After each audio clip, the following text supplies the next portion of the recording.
Memnon, king of Ethiopia, offers a horde experience the likes of which has never been seen before in Total War. Let's explore what the king has to offer to those who pick up Rhesus and Memnon, the newest hero pack for a Total War saga Troy. The nephew of King Priam of Troy has ventured north to the Aegean to assist his uncle in the struggles against the Achaeans.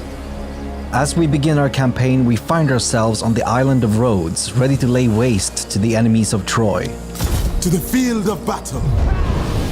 Memnon's roster features a diverse selection of various Northeast African and West Asian cultures. For example, units from Ethiopia have vanguard deployment, while Egyptian troops can switch between spear and shield and two-handed axes, which allows them to adapt to whatever is needed in the heat of battle. However, with the overall lack of armor and morale, we must be cautious in how we play.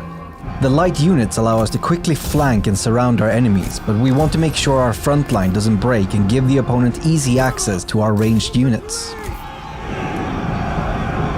One of the unique qualities to Memnon's campaign is how he recruits new units. As a horde army, we cannot take settlements and instead construct buildings on the armies themselves. However, unlike traditional horde armies, we have no buildings that allow us to recruit new units. Instead, the king of Ethiopia sends for reinforcements from the homelands. In Pharaoh's Servant, we get an overview of the lands under the influence of the pharaoh. Each region has unique units to send for, but at the start of the game we are limited to Sais, Kerma, and Napata.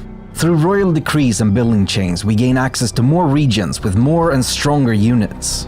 Let's recruit from Napata. As you can see, the reinforcements come with an upfront cost. However, when we add these units into our army, we will only have the upkeep to deal with, and they are all instantly recruited into the army. Should we find ourselves teeming with resources, we can use this mechanic to create a stockpile of recruitable units and quickly get a full army going later on. Continuing on, we'll attack Chimeros. However, I know that there's an army sneaking around here somewhere. Let's see if I can lure them out by encircling the settlement. Got him! To make sure we utilize our light units to the best of their abilities, let's take our Ethiopian spearmen and hide them in these bushes. We'll position the rest of our army so that our opponents will unwittingly pass by our spearmen. Once they have a chance, our hidden units can pounce, scattering the enemy slingers and hit their front lines in the back.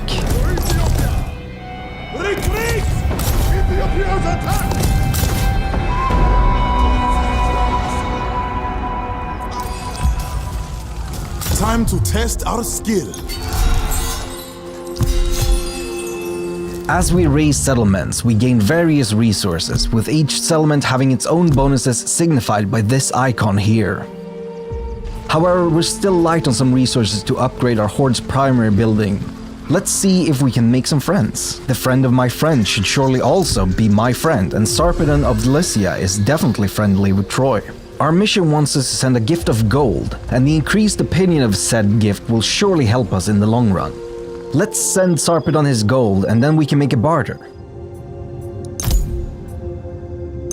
At once. We have an abundance of food, but what we really need is wood. Surely Sarpedon will give us what we require.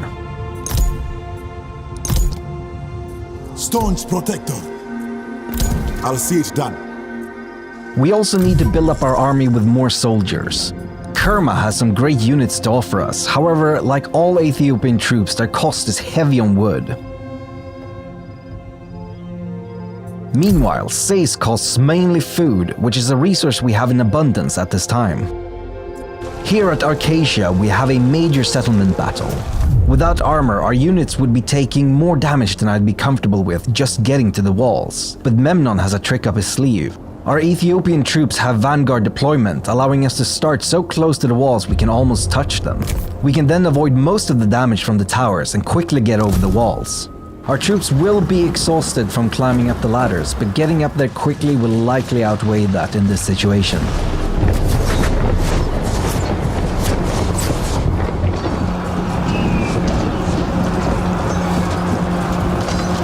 As the enemy breaks and our units push further into the city, the enemy falls back to protect the victory point in the town square.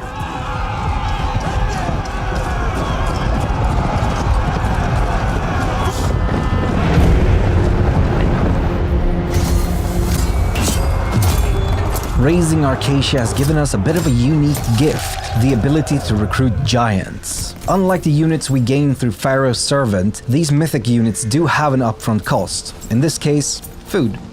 If we are to assist King Priam and launch an all-out attack on Menelaus and Sparta, we'll need to take out his rear defense. Idomeneus of Crete stands in the way of our ancient oath and must be taken care of.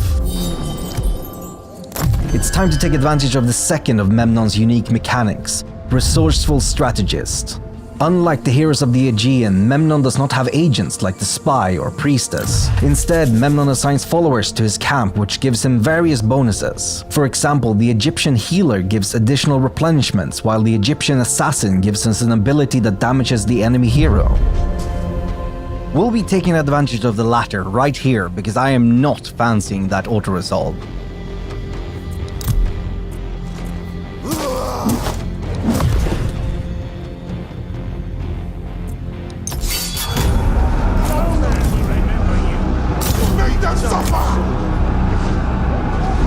With the enemy hero badly damaged, we should have him on the run quickly.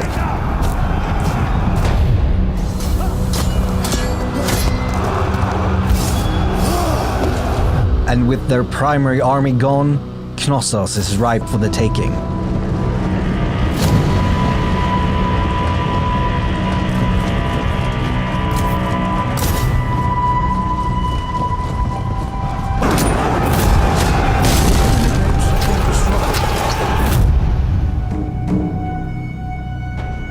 We want to upgrade our primary building to Hero's Retinue, which will unlock the Egyptian territory of Memphis. However, we are a bit short on gold. Fortunately, using the War Spoils menu, we can find a source of gold close by.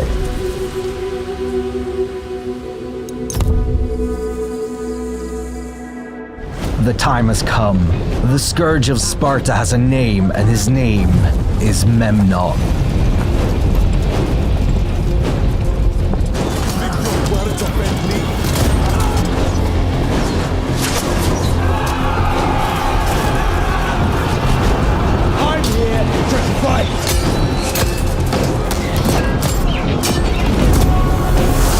Rhesus and Memnon, the newest hero pack for a Total War Saga Troy, launches on the 14th of December on the Epic Games Store and Steam. Pre-order now to get 10% off, or get the Ultimate Edition and save 40% overall.